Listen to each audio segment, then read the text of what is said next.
We're going to take a look at something from the Wayback Machine. We're going to look at Tony Brown's journal from 1984. Yeah, from that far back, 35 years ago. We're going to look at Thomas Sowell here at this point and just what these people say, the rationale they had, and the way people looked at things just 35 years ago. I just want to start with that premise, perhaps. A new book is shaking the very foundations of thought on the causes of poverty and underachievement. It strikes home particularly hard in America, where group ethnic and racial identity are strong. In The Economics and Politics of Race, Dr. Thomas Sowell says that Chinese, Jews, and Japanese are overachievers, and blacks, Puerto Ricans, and Mexicans are underachievers. And it's all due to culture. I'm Tony Brown. In a moment, the ethnic flaw. You identified human capital in your book, and you say, now you tell me if I'm not paraphrasing you correctly, you say the Chinese succeed because they outwork everyone else. Oh, yes. Is it that simple? In a sense, yes. That if you put in enormous amounts of work, you're going to have a tremendous advantage over people who don't. Tony, Economics and Politics of Race. Dr. Sowell, you have written what I consider to be one of the most exhaustive statements I have ever seen on an awfully complex subject. I'm really not sure that I understand it that thoroughly, so let me begin by trying to get some general understanding. Are you saying that in a culturally pluralistic society such as America, are you saying that the variable in success or lack of success is the culture of the particular group?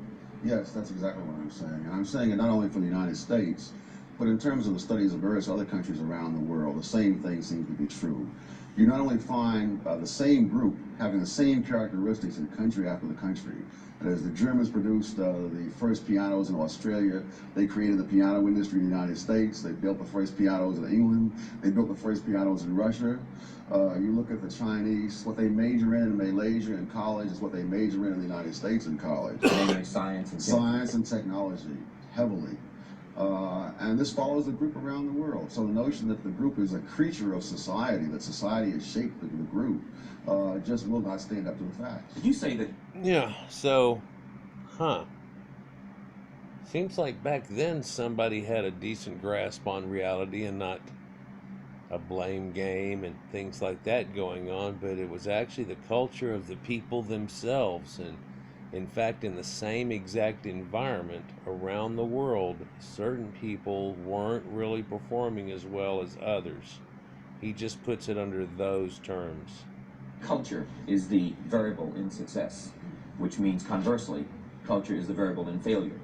And you cite the phenomenal achievement of West Indians, which is the largest black immigrant group in the United States. Yes. Their phenomenal success in the United States, I think they earn about second generation earns about 15% more than the average American. Than the average American.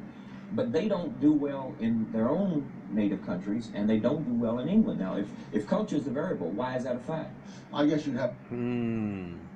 There's a lot of factors to that, aren't there? There's a lot of benefits giving to people that are immigrants, too, aren't there? But they come in, and they seem to be so welcomed by the black community, less than the even black community themselves lot. And they come in, and they make stores. They try to buy a shop, man. They try to do something. They're going to do something, man. They're going to make a barbecue right down here off Lakewood. You know what I'm saying? Okay. Selective migration coming into this. That's also true of other groups, by the way. The Chinese are prosperous everywhere in the world except China. The Indians are prosperous throughout Africa, but they are in terrible shape in India. They are prosperous. They're prosperous. Hold on. In Malaysia, they're prosperous in other parts of Burma at one time. There are many groups which, when freed from the constraints of their particular society, burst forth with all the other abilities that they have. In their own homes, they're throttled by various other factors. Now, you also delineate the migration of the African from Africa through the Caribbean, if that took place, and then into the United States. If that took place.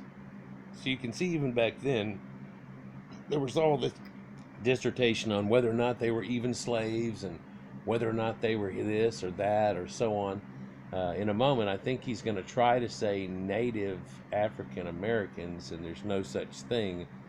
They were the slaves of the Jewish slave masters that came in, and the reason they were on the West Indies is they had broke out with smallpox to a point that it broke out with the Amerindians and became an epidemic because they had never been experienced or exposed to it before, like all the people of the Levant and Egypt and all those people had, and showing that they hadn't really had contact before, just like the Amerindians, and in doing so, that gave them the uh, smaller unfortune or larger unfortune, whichever way you want to look at it, of having an epidemic of smallpox. So it made them be kept on the islands there in West Indies until they had actually broke out with the smallpox. There's a lot of well-known documentary to this. In fact, at one period of time when it was running through them, you had to show that you had the scars and had been over with it sometime, and then you were able to be utilized, I guess you'd say. But let's continue. And you distinguish and you document the difference in the form of slavery that took place in the West Indies and the form of slavery that took place in the United States, and you relate that to the performance of the two respective groups. Yes. In the light of what you said, though, and in the light of recent studies of England, you can't push that too far because, in fact, in the West Indies, the Chinese are disproportionately the entrepreneurs. But of the West Indians who come to the United States, you have a very heavy selection factor going on. You have that with most immigrant groups, by the way. What do you mean selection factor? That is, the average person of the average country doesn't get up and leave and go to some other country. It's the person who is unusual. It's not an ability, at least in attitudes and other kinds of things like that. That's also common around the world. When people go into, let's think of the Japanese who come to the United States, the Chinese who come to the United States. They do better than the Chinese who were born in the United States. Whites who come to the United States do better than whites who were born in the United States. Isn't that true of all immigrants as compared to native-born Americans? Yes, and compared. Somewhat across the board at this time, you could look at stats and say something like that too, because the only people we were importing weren't like immigrants that were third worlders and stuff. It turned radically from us taking in German scientists and high-end Chinese, Asian, and India people and Europeans and stuff and Russians and all kinds of stuff as foreign exchange students to actually just immigrating a whole bunch of people in here. Well, what was the foreign exchange student thing? Well, you're supposed to come and be exposed and bring it back to where you were, and it all comes together and we unbabbilize ourselves and become a great world, but never strip anybody of their heritage or anything in that process. And today, you can see a radical difference to that. He only mentioned white people so far there. He does it only in a few times there because apparently whites are the standpoint of things. The accomplishments they've done. They can fly now. They've gone into space. They've made pretty much every major medical advance that there has been, and the ones that are others that have made those medical advances from there and spurned on, again, were spurned from this original thing that happened, or they wouldn't have probably been in that position, and so on and so on and so on. You know, at one time Islam was extremely into astronomy and numerology and all these things, but then they got taken over by a sultan who decided numbers were bad and they were the devil, and next thing you know, they're just the amount of knowledge base that they had going on just faltered to zilch. At one time people were all being taught, and then all of a sudden no one was. And within a couple of generations, it was all just pissed and petered off. Same thing happened in Sumerians when they were taken over and they actually lost cuneiform for a short period of time. This is when everybody lost speech, and after that point had different things going on. But I digress quite a bit. The people of the same ethnic background. So that's true in Canada and in Britain. White immigrants to Canada do better than white Canadians.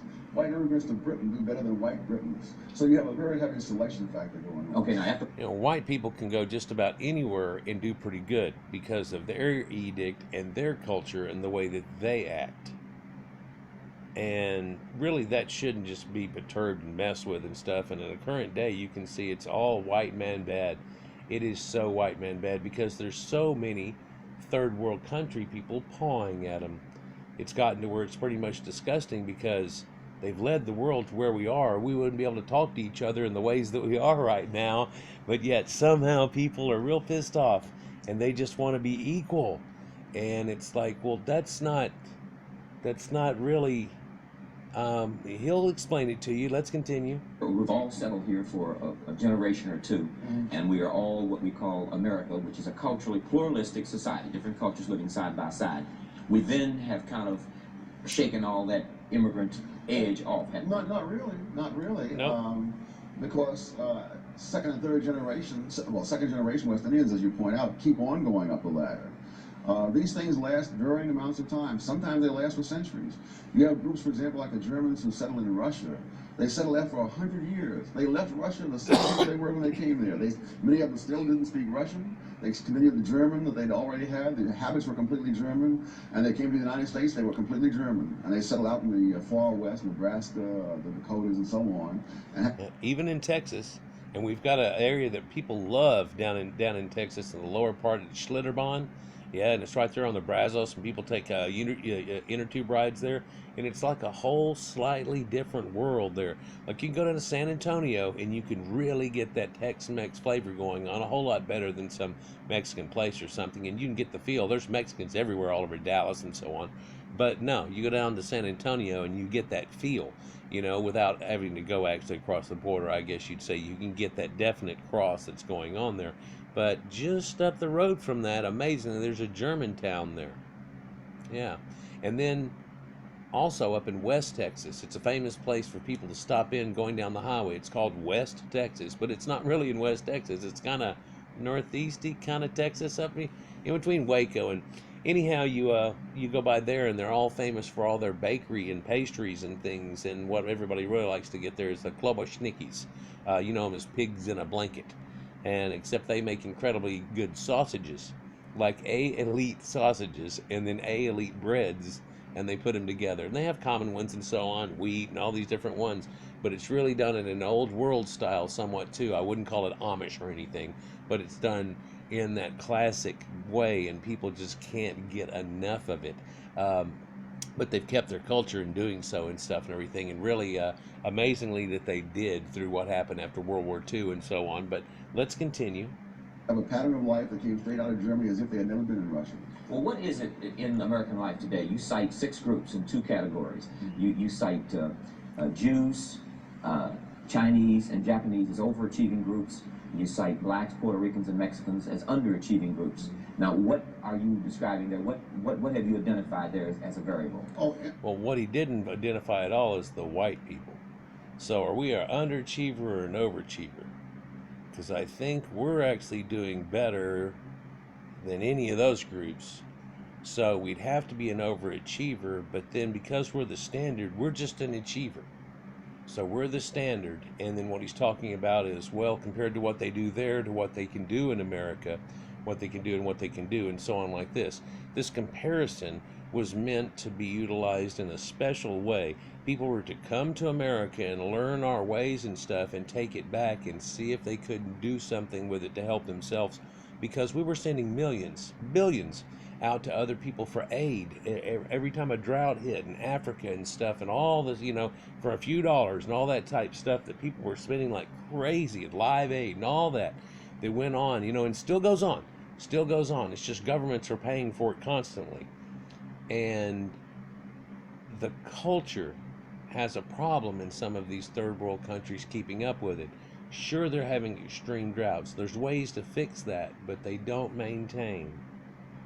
It's like in South Africa now. They've tried to just go ahead and take over that city because they can't seem to make one right out here like it. And just to be frank and straightforward. And back at this point right here, no one had any idea that it would be where it is today, I can guarantee you. Even though Nelson Mandela and so on. I've done a video on Nelson Mandela too, and people don't really like that video too much, I guess, but it really describes what actually happened and went down. From a American standpoint, we just knew he went to jail because he was trying to riot against the government, and then they let him free, and well, next thing you know, that type of thing. So just out of nowhere. Anyhow. Income, well, the achievement is measured in terms of income and occupation. There's economic achievement. Obviously, there are other kinds of things that make up life, but a lot. And I wouldn't want to stigmatized groups as permanently underachievers. If you look at generation by generation, you find incredible changes. The black population especially. The change in occupations of blacks between the 1920s and the 1950s is just phenomenal.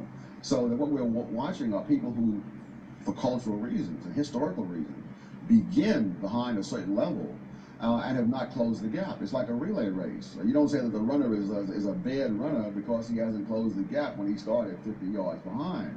If he's 40 yards behind now, we don't call him a failure. We say he's made up 10 yards. Well, And is that behind culturally?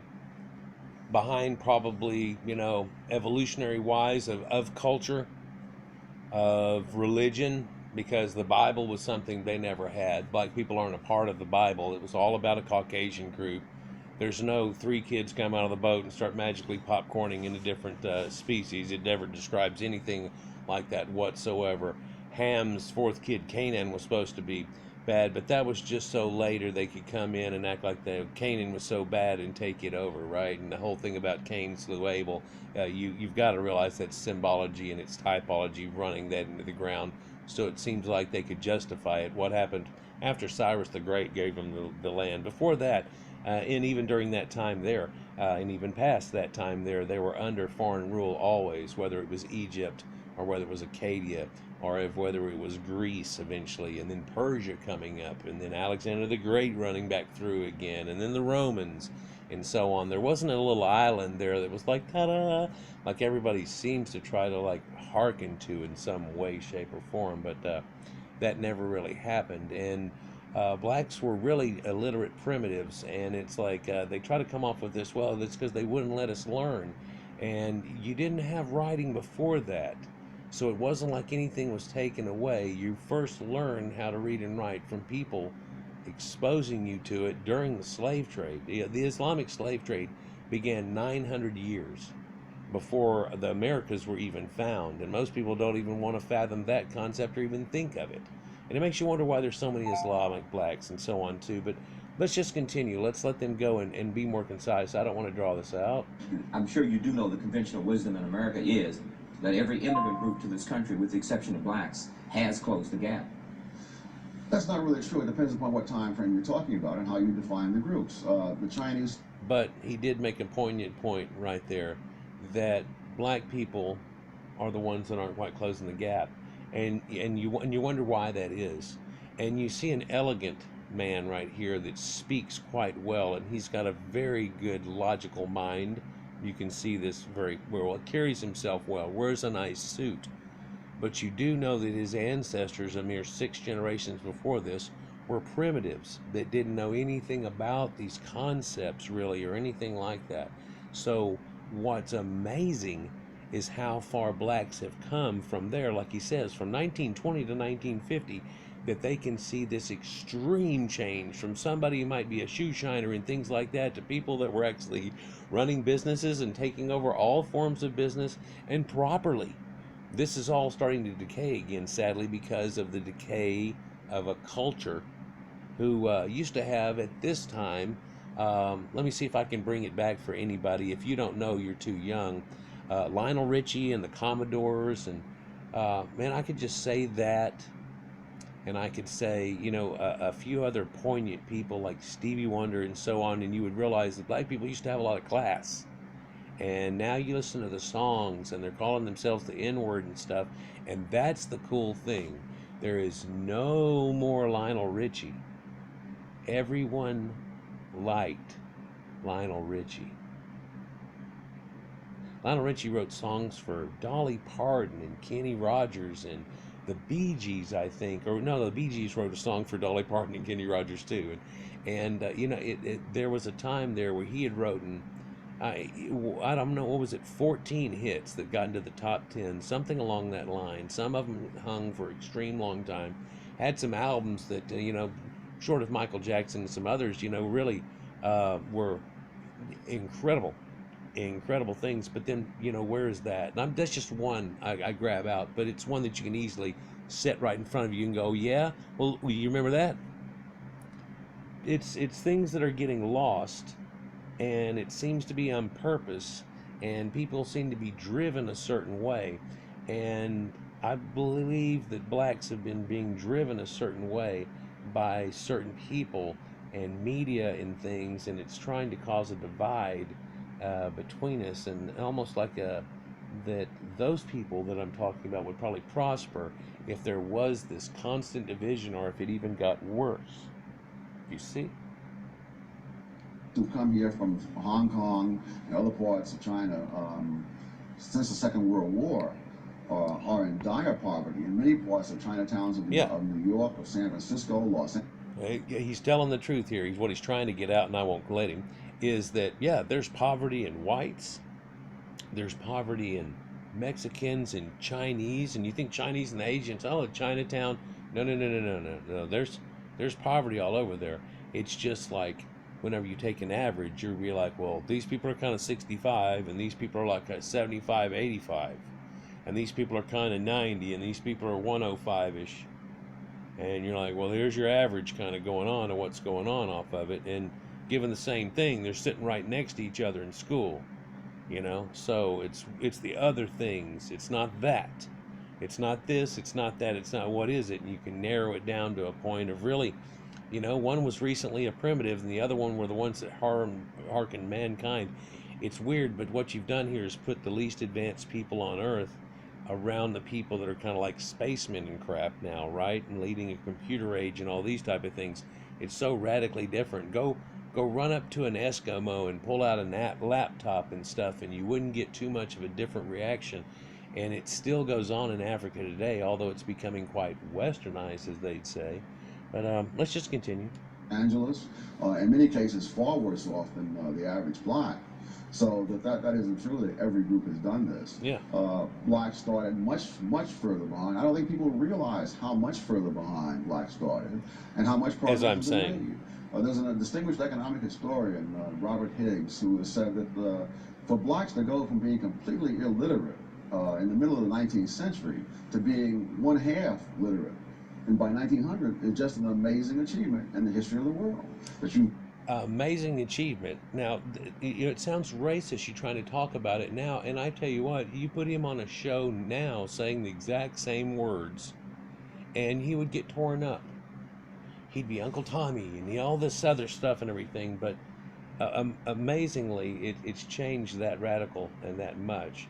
But yeah, they have. I'm just gonna let it go. very seldom find that kind of change that quickly. So it depends on which you're holding as your standard. Standard is that blacks haven't caught up with whites. What whites haven't stood still. And they just kind of laugh this moment off, and you'll watch. There's a few more seconds even of some more strangeness here off in between them, and it's, well, no, we haven't. When we got here, you know, and then, you know, trains and automobiles and planes and space and computer, and we intend on keep going with this and make this fantastic utopian world out of it, and we hope we aren't real hampered too much by everybody else clawing at us like they've got an idea, like some kind of backseat driver that just got an idea going on. But I tell you, we're willing to share with everybody and help everybody get going. If you've watched some of my latest videos here, what you're noticing is all these Proto-Indo-Europeans and how they stretched out and went to the ends of the earth. And what I'm leading into shortly is how a snake sometimes grows so big it turns around on itself and bites its own tail.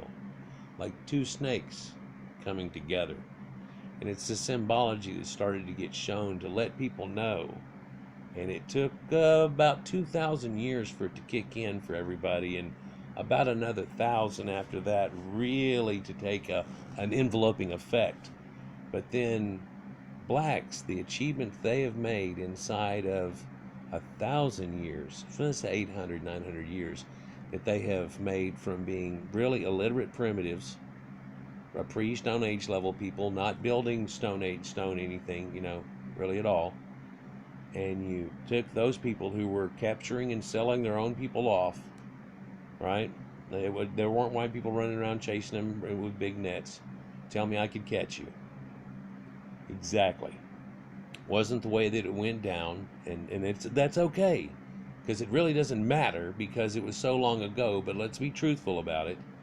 And those people were that level, illiterate and so on, pretty much like Amerindians when we met those people, like the Eskimos I spoke of. And I hope I'm not yeah, I've only got a few more ethnicities to offend during this video, don't I, like an idiot? But Amerindians had a great culture going on, or at least quite a few groups of them did, but then they were warring with the other groups constantly too. It wasn't like we showed up and they were all like hippies, right? Okay, so but people want to harken back at that, and that's okay. But blacks really weren't more advanced than that, and they had a different culture, and especially because they were warring and capturing each other and doing things more aggressively than those Amerindians. That would have been something that would have been um, less adaptive and less advanced. And so you'd have to come up with the idea or the concept or the actually realization that one of these people was a primitive just recently, and it's incredible what they've done. Sure, all this shit sounds racist and everything, no matter which way you try to come at it out of anybody's mouth. If a black person says it, it's actually, people would clap. But black people will not say this. They will not say that we came recently from primitives that were illiterate, pre-Stone Age level pretty much. Didn't have much going on. And with given examples and a little assistance, we become a great people. But the dependency and the way that it's turning to twist now is not working out well. And then the problems we're having with we was Egyptians and we were the Hebrews of the Bible and all these type things coming out that didn't exist here when these people are talking pretty much, and just a few generations before were not even a concept on anybody's table of trying to act that way, knowing the truth and reality of where they came from and who might be related. The Egyptians are Caucasians anyhow. Sure, the Nubians were there, but the people from West Africa aren't really related to those Nubians. You take a DNA test and they'll tell you where you're from. They won't be like, oh, well, you might be some Nubian. No, they don't. No, they know. They can pick out your Ghana, your Nigeria, your exactly where it comes from. Watch some of these DNA tests that go on. Let's go on with this. And man, I don't want this to go on to a part 2, but I bet it will. You make another point in terms of intra-black relations, and that is, you say affirmative action for the most part has really benefited blacks who really didn't need affirmative action. Oh, affirmative action is a great way for black PhDs to get endowed chairs. It's a terrible way for some kid in the South Bronx to try to get his first job. What affirmative action does is create an incentive for people to hire those who have a proven track record, those who have degrees and things like that.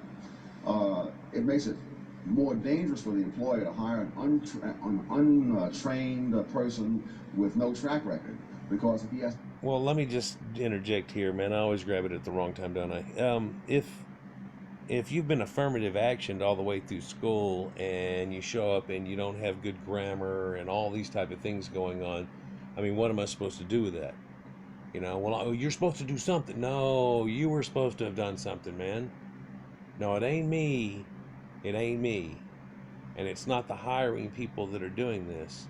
By the way, things are changing on that aspect and really starting to come around. The people that want to are trying, because we are at the lowest black unemployment that we've ever had in America. Ever. I'm saying ever. Since they ever found the statistic. It's not like in the last 10 years or 20 since Obama. No.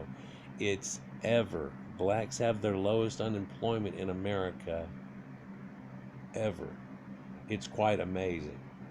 But what we don't want is to hire a bunch of people that are affirmative actioned and things like that, because it causes problems. And then when you try to fire them because they aren't going to make it, it causes other problems. And then, oh, maybe he'll talk about it. Let's see. To fire that person, then he's letting himself in for legal trouble. Uh-oh. Whereas you can hire a white of very doubtful qualifications, and he doesn't work out, throw him out in the street the next week.